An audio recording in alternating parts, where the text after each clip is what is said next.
Why was it delayed, your debut, a little bit? From what I understand,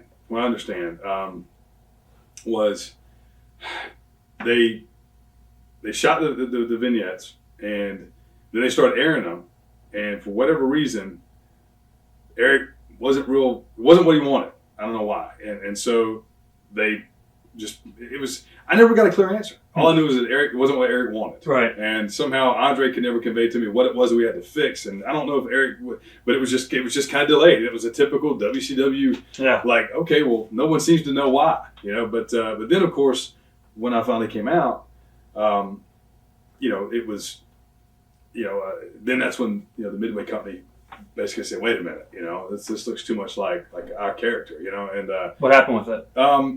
I'll never forget, I got a call, and Eric said, come to my office. And, of course, it's like the principal calling me. I thought I was in trouble, And I'll never forget, once again, I say that a lot, but there's certain moments in WCW that I never forget. I walked into his office, and he said, Midway Company's threatening a lawsuit, and I said, so first of all, I'm thinking, oh, well, there's my career, it's over. It was nice while it lasted. And he said, and so I said, well, what does this mean? And he said, are we going to fight it? And I remember him saying, there's nothing I like better than a good fight. He said, but if we fight this, he said, we're going to lose big. He said, we can't fight this. And so I said, well, why don't we just change the costume? He said, I can't afford another $35,000. And I said, trust me, I don't think it'll be that. And so I went back to Andre. I said, all we got to do is change the tights. I said, because, Sub-Zero doesn't wear the armor, didn't wear the helmet. The mask, I think we could get away with. And so I said, I hated the thing that they painted my eye. I hated that. So I said, that's the first thing to go. and I hated the helmet. I wanted to get rid of the helmet as quick as I could. I absolutely hated the helmet. I actually, for whoever's got it on it, I actually had, one, and I hope Andre doesn't get mad at me for this, but he gave me a copy of the helmet. I had a buddy might sell on eBay. I got rid of it. I was just like, it just brought back too many bad memories. How much did you get for it? I don't even remember. I think I got like $300 or something, which is probably more than it was worth. But I can't hate it too much. I mean, it was a part of what got me through all this. But it's just, I was trying to carry around that whole costume and trying to keep up with that helmet and stuff. And so when Vandy and Candy finally took it from me, I was like, good, Vandy, you can carry it now. As far as the character, did you feel that it was going to be a letdown in regards to what fans were expecting? Or did you? I tell you what, honestly, Rob, I didn't know what to expect. I mean, I went from working the indie scene to all of a sudden now. And Eric was, Eric had this vision, but Eric was all over the place. He had so many things he was working on, but I didn't know what to expect. I really didn't. And in typical WCW fashion, which I certainly don't blame them, because in a way I kind of am glad that they gave me the ball and basically said, you guys come up with it, and so I knew that Eric wanted this entrance to be like a big deal, like bigger than anything that had come along at that time, and but I remember being at the power plant and I just couldn't. I was trying to with Paige trying to work out the entrance, and I was working with with Jody Hamilton, and I mean everybody that was Sarge was helping me a lot, and I just it was not working. Something wasn't working. We couldn't figure out how to do anything, and Paige, people can say what they want to say about Paige, and I know Rathy doesn't really like Paige a lot, but big deal. But I can, I thank Paige. He helped me a lot, and without Paige, I wouldn't have had a career. So but to each his own, But Paige said one thing to me that put the ball in motion in the right direction, and he said, "Tell me who is Glacier." And I looked at him. I couldn't tell him. I had no idea who it was. And he said, you need to go back and you need to create the history of this guy. And that's what happened. I went and got with Andre, and I said, let's just sky's the limit. Let's come up with who this guy was. Right. And I should have known. It seemed like an obvious thing after I heard it, but from the acting side of it, I should have known that. But it wasn't clicking because there was already so much pressure on me. like right off the bat. And I remember the vignettes that you would do before you. I'll talk about that too in just a second. I mean, it was. I was the helpless victim of a lot of it, but anyway, once I had a clear image of what the character was, who he was, where he came from, why he was here, then it all just, the universe started lining up, and so what happened was, and then we started figuring out how to do the entrance and all that stuff, but and then trying to come up with a finishing move, which at first was basically like Eric wanted me to do like a big spinning, reverse hook kick, which I could do. It was no problem. But the reason we ended up changing that It's because none of the guys were comfortable taking that as for, the guys didn't know how to take that. They didn't know me from Adam. So, I had enough heat coming in, which when we get there, we'll talk about that. But yeah, it was, it was, it was going at light speed, and I was just hanging on, but I remember when the vignettes started, we filmed the vignettes, and we filmed the ones down by the airport at this big Hindu temple that was white solid concrete, and it was a beautiful place, and we shot all night long, and it was, the stuff came out looking great. But I was watching Nitro. We'd been told that they weren't going to air for a while, and I'm sitting there watching Nitro with the girl I was dating at the time, and all of a sudden, boom, it comes on.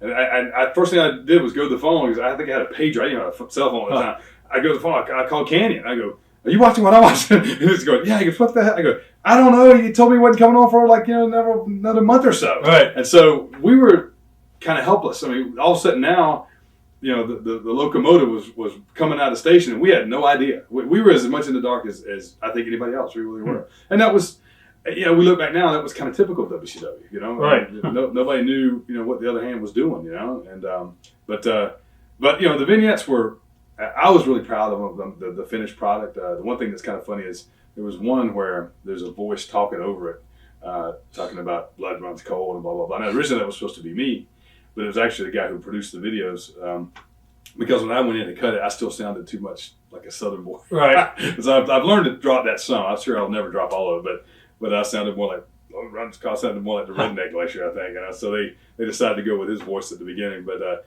it's once again, it snowballed in a hurry, and like I said, I was just kind of hanging on, hoping to survive it. Really. What are your memories of your debut? Man, I tell you what.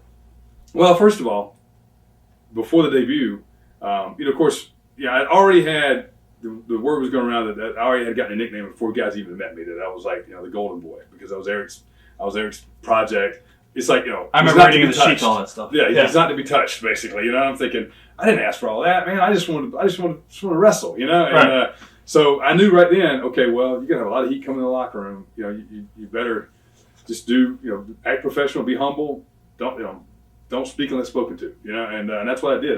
But there were certain powers that be, and I found out a couple years later that were that didn't like the gimmick and really did a lot to try to sabotage it. Any names?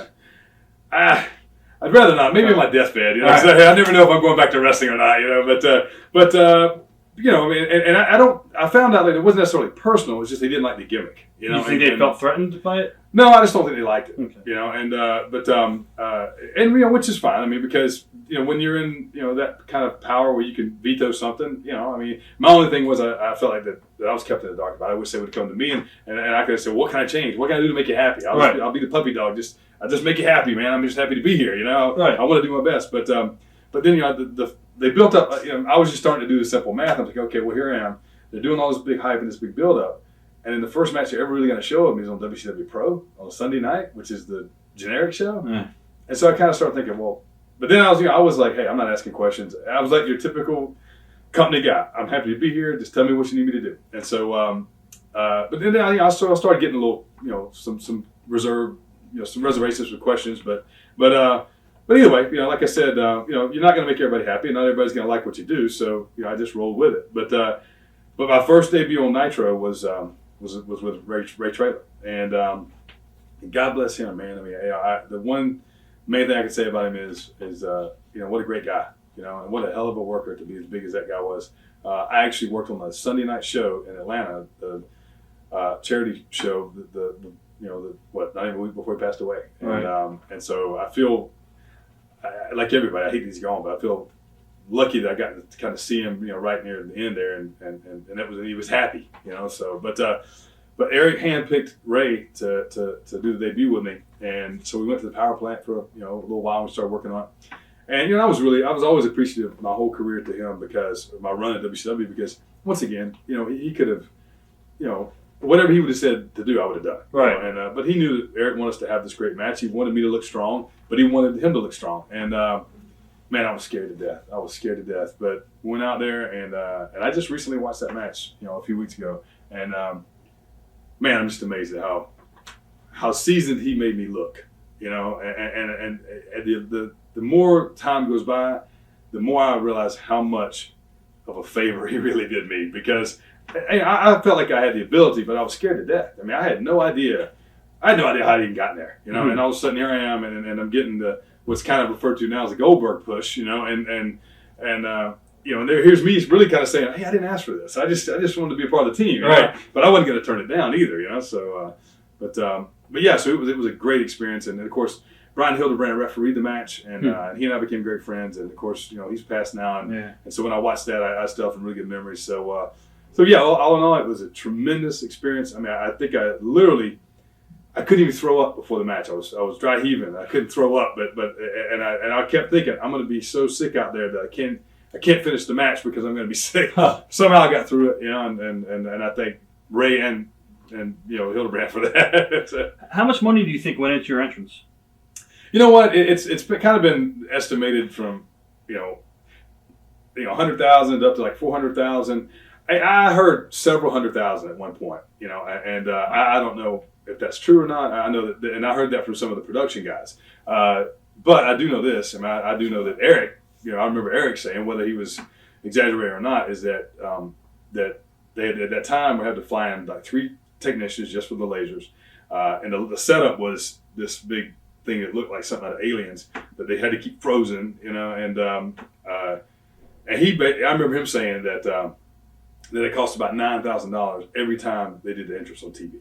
So, wow. And he said mainly that the main expense was flying the 3 guys in that knew how to do it, and paying them to do it, the expense of the laser system and all that. Yeah, so I mean, you know, it was God. I mean, I wish people knew that, you know, then that you know, I was just shaking my head like everybody else was, like, man, you know, but of course, you know, WCW was spending money on a lot of other stuff too, you know. So who came up with the entire Glacier gimmick? You know, I had a good friend of mine named Andre Freitas, who was you know, very talented special effects guy, and he was owned a company called AFX Studios.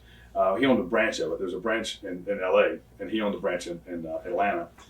They'd done a lot of really cool stuff for some really good films at that time. They had some momentum going, and so I introduced Andre to Eric. And at that point, I don't think Eric. I don't know if he saw it as being, you know, that big as it went, but as soon as he met Andre, I think things started to click with him. So what happened was he started putting the wheels in motion. Basically said, yeah, I want. Let's come up with the 2. It was just basically there were going to be 4 characters.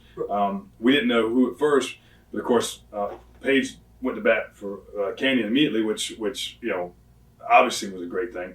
And then I can't remember how you know, Rathy came on board, but I think he might have already somehow been working a deal to come in, and then they just, you know. Right. And then of course Ernest was Eric's buddy and was teaching his kids and everything, so he wanted to involve Ernest.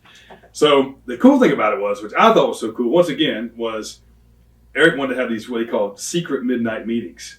And the only place that we were really allowed to have them was at Andre's studio, because no one in the wrestling business knew where Andre's studio was. And it was kind of in a really cool artsy place where, I mean, even if you got directions, you probably couldn't find it. You know? And so we'd have these meetings at like midnight, you know, and Eric would show up and we'd stay there till God knows how late and throw around ideas, you know. And when Andre started, you know, coming up, and his thing was, I want you guys to be like a video game come to life. I want you to be heavyweights that wrestle like cruiserweights, you know. And most people don't remember, but back in that was '96. Back then, you know, most heavyweights wrestled like heavyweights. They didn't wrestle. And of course, you know, Eric had kind of gotten turned on a little bit to the lucha style, you know. So I think obviously that's what he was thinking way before he really let us in on that, you know.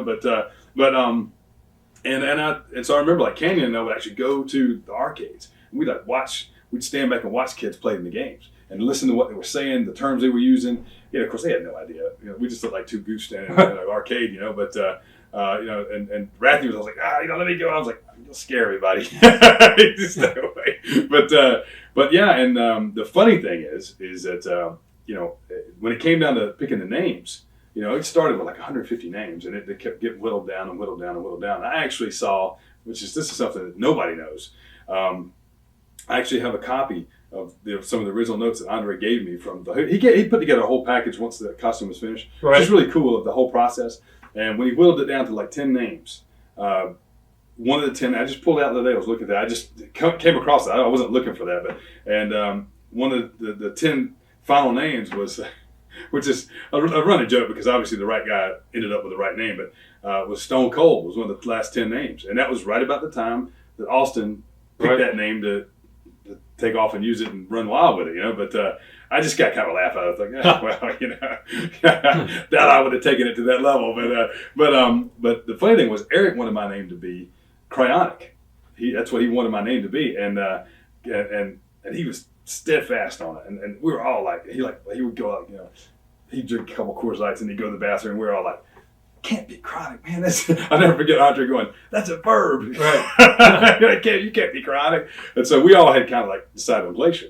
And but the problem was somebody had, I think it was like a band in Canada or something, had the name, the rights or whatever, and they ended up having to buy that from them. But it was like a small band, so I don't think it was a big deal. But I was going to ask you if you guys ever got sued by Mortal Kombat too. Well, I'll tell you about that. That's the next chapter. Right. So what happened was, so that was how, at that last midnight meeting, I don't know if it was the last one, but it was one of the later ones where we basically convinced Eric, look, why don't we go with Glacier and then we'll call the finishing move the Kryonic Kick. Right. And he finally caved and said, okay, so I was almost Kryonic. Watch thousands of exclusive shoot interviews right now on TitleMatchNetwork.com.